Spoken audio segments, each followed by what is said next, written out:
महायुद्ध में इंटरवल के बाद की स्क्रिप्ट पर ज़ेलेंस्की ने एक्शन शुरू कर दिया है। यूक्रेन ने रूस की सीमा पर बहुत बड़ा हमला किया है। हमला इतना बड़ा था कि इसे रोकने के लिए रूस ने यूक्रेन के 250 सैनिकों और 16 टैंकों को तबाह कर दिया। यूक्रेन के ड्रोन हमलों से परेशान पुतिन अब रूस की जमीन पर हमले से बहुत बड़ी फिक्र में डूब गए हैं।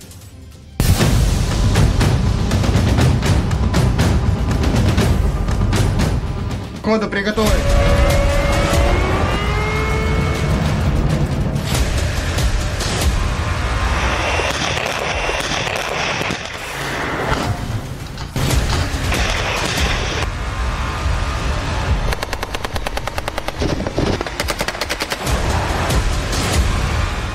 मारियोपोल, मेलिटोपोल, क्राइमिया, जिस पर पुतिन ने 2014 में कब्जा कर लिया था, ये सारे इलाके पुतिन के हाथ से छीन सकते हैं। मारियोपोल अब पूरी तरह से रूस का हिस्सा हो चुका है। पुतिन खुद इस मारियोपोल में सेना की पीठ थपथपाने पहुंच चुके हैं, लेकिन अब ज़ेलेंस्की के इरादे बता रहे हैं कि वो रुकने वाले नहीं। यहां तक कि रूस को उसके घर में घुसकर मारने की यूक्रेन ने कसम खाई है। मॉस्को हिल गया है। पुतिन परेशान हैं, कर्नल जनरल हैरान हैं। तेज तरार खुफिया डिपार्टमेंट सन्नाटे में है। इतनी बड़ी प्लानिंग, इतना बड़ा हमला, इतनी हिमाकत, इतना हौसला, रूस पर आक्रमण हुआ है। हवाई नहीं, जमीन। ज़ेलेंस्की की सेना ने डायरेक्ट रूस में घुसने की कोशिश की है। स्क्रीन पर तस्वीरें धुंधली हैं, लेकिन जो विस्फोट दिख रहा है उसकी आवाज रूस के राष्ट्रपति पुतिन के आवाज क्रेमलिन के दीवारों को कपा गई है।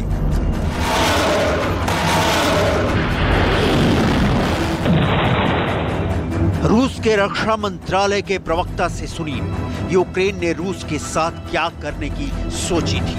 रूस को कैसा जख्म देने की फिराक में है यूक्रेन के राष्ट्रपति ज़ेलेंस्की। В результате умелых и грамотных действий восточной группировки войск потери вооруженных сил Украины составили более 250 человек личного состава, 16 танков, 3 боевые машины пехоты, 21 боевая бронированная машина. Командующий объединенной группировкой войск, начальник Генерального штаба Вооруженных сил Российской Федерации, генерал армии Герасимов в этот период находился на одном из передовых пунктов управления. यूक्रेन के सैनिक मारे गए, रूस की सीमा में दाखिल नहीं हो पाए। रूस की सेना ने करारा जवाब दिया और ज़ेलेंस्की के शेर मैदान में ही ढेर हो गए। लेकिन क्या इतना काफी नहीं है कि ज़ेलेंस्की ने रूस पर हमला करने की हिम्मत दिखाई? ये सवाल है कि ये हिम्मत ज़ेलेंस्की को कहां से मिली। इसकी डिटेल भी आपको दिखाएंगे, लेकिन उसके पहले उस जगह को पहचानिए जहां रूस की फौज को पछाड़कर यूक्रेन के सिपाही रूस में घुस जाना चाहते हैं। ज़ेलेंस्की ने पुतिन को बहुत जोर का झटका दिया है, वो भी तब जब रूस में एक वर्ग की आवाज युद्ध के खिलाफ तेज होती जा रही है। पश्चिमी रूस में नोवाया तवोल झांका गांव के पास यूक्रेन की सेना ने हमला किया। रूस की सेना ने इन लड़ाकों के काफिले को तोप के गोलों से निशाना बनाया। यहां रूस और यूक्रेन के बीच के बॉर्डर की डिटेल समझनी बहुत जरूरी है। रूस और यूक्रेन के बीच कुल 2295 किलोमीटर का बॉर्डर है। इसमें 1974 किलोमीटर जमीनी है और 321 किलोमीटर सी बॉर्डर है। ब्लैक सी में रूस और यूक्रेन की जलीय सीमा मिलती है, लेकिन इस ब्लैक सी पर पुतिन का वर्चस्व कायम है।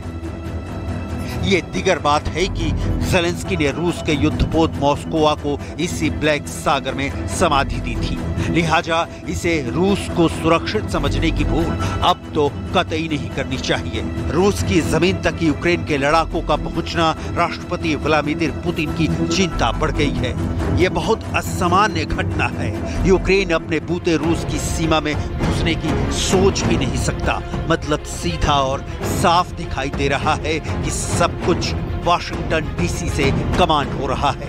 अभी तक रूस की चिंता उसके हवाई क्षेत्र में घुसपैठ करने वाले यूक्रेन के ड्रोन थे, जो रूस की सीमा में बेधड़क घुस आते थे। अब यूक्रेन की सेना सीधे रूस पर कब्जा करना चाहती है। Противник начал крупномасштабное наступление на 5 участках фронта на южнодонецком направлении, введением в бой 23-й и 31-й механизированных бригад из состава стратегических резервов Вооруженных сил Украины при поддержке других воинских частей и подразделений. Всего было задействовано 6 механизированных и 2 танковых батальона противника. Целью противника являлась прорыв нашей обороны. यूक्रेन के 250 सैनिकों को रूस मारने का दावा कर रहा है। 16 टैंकों को तबाह करने की भी बात रूस के रक्षा मंत्रालय ने बताई है। यूक्रेन की सेना पीछे हट गई क्योंकि रूस की ताकत का वो मुकाबला नहीं कर सके। लेकिन रूस जैसे बड़े देश के खिलाफ आर्मी एक्शन हुआ, क्या यही बहुत नहीं है? अब तक दुनिया रूस यूक्रेन युद्ध को यूक्रेन पर रूस के हमले के तौर पर देखती रही है। ये पहली बार है जब ज़ेलेंस्की की इतनी बड़ी सेना ने रूस पर हमला कर दिया है। 72 घंटों में यूक्रेन विजय की स्क्रिप्ट लिखते लिखते रूस भूल गया कि युद्ध यूक्रेन की जमीन पर होगा, लेकिन उसके साथ खड़ा होगा अमेरिका। यह रणनीति का हिस्सा हो सकता है कि रूस में घुसपैठ की कोशिश नाकाम होगी। ये जानते हुए भी ज़ेलेंस्की की सेना ने अटैक किया, वो इसलिए कि मैसेज जाए कि रूस का बॉर्डर भी अभेदनीय नहीं है, सुराख उसमें भी हो सकता है। बिल्कुल यही चाह रहा है अमेरिका।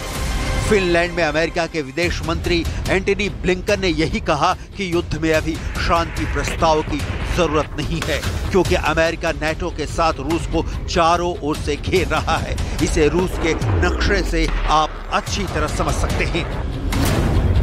रूस की सीमा Norway, Finland, Estonia, Latvia, Lithuania और पोलैंड सारे देश नाटो के सदस्य हैं, जो पुतिन का दुश्मन नंबर 2 है। नाटो के भरोसे ही ज़ेलेंस्की रूस की सीमा तक पहुंचने का जज्बा दिखा रहे हैं। यह नाटो अगर आज यूक्रेन को हथियार देना बंद कर दे तो कल की तारीख पुतिन की हो सकती है। यूक्रेन जीत की राह में पुतिन को यही नाटो रोकता है और यही नाटो अब पुतिन को चारों तरफ से घेर रहा है। आगे देखिए कैसे।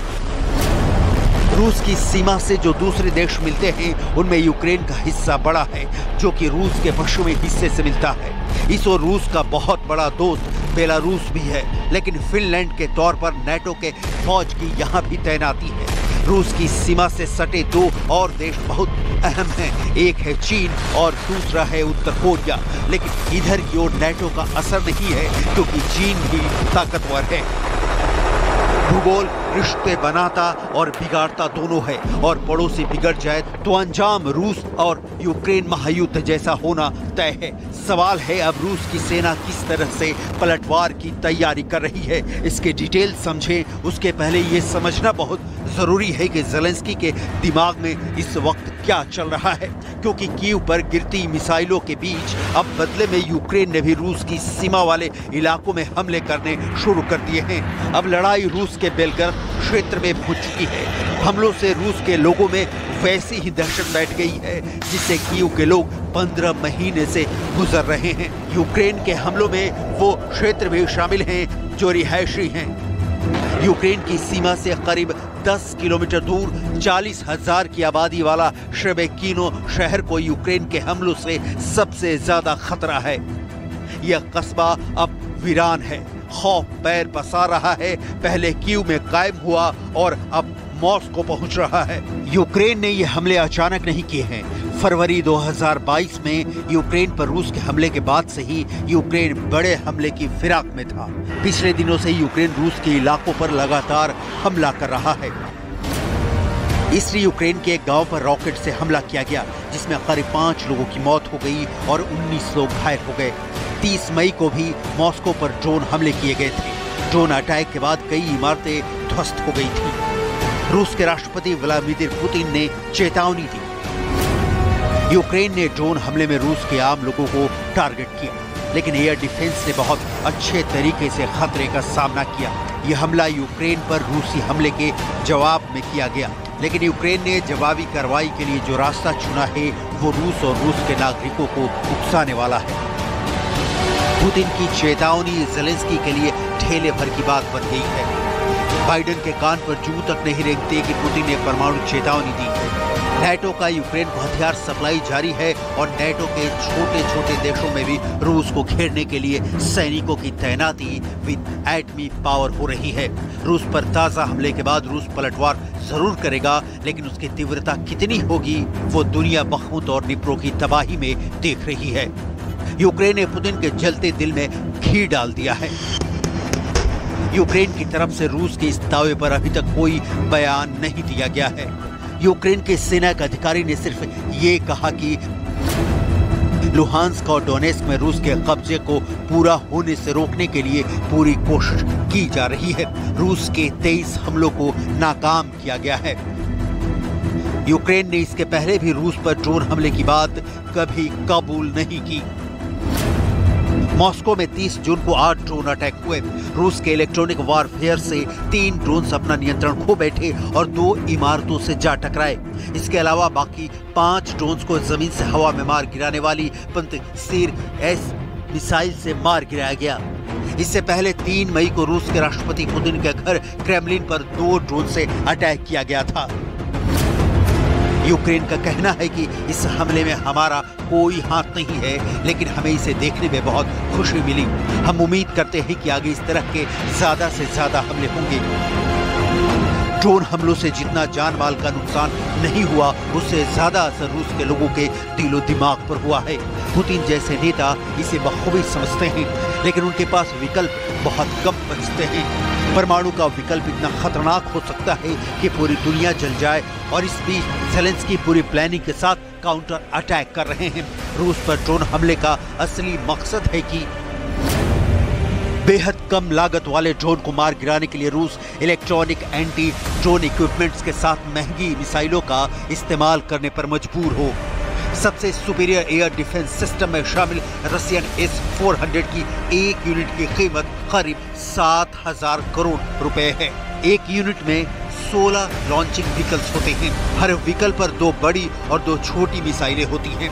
फिलहाल रूस ऐसी 40 मिसाइल हर महीने बना सकता है। वहीं यूक्रेन जिन सस्ते ड्रोन का इस्तेमाल कर रहा है, उनकी कीमत चंद लाख रुपए है। जैसे DJI मैवी की कीमत महज 2 लाख रुपए है। यूक्रेन इस ड्रोन का इस्तेमाल कर रहा है। एक अमेरिकी F-35 की कीमत करीब 900 करोड़ रुपए है, जिसमें 55,000 ऐसे ड्रोन आ सकते हैं। रूस पर यूक्रेन के हमले अब रुकते नहीं दिख रहे। इसका सीधा सा अर्थ यह है कि युद्ध अभी और भीषण होगा, संग्राम अभी और छिड़ेगा। बतौर एंटनी ब्लिंकन अमेरिका यही चाहता है।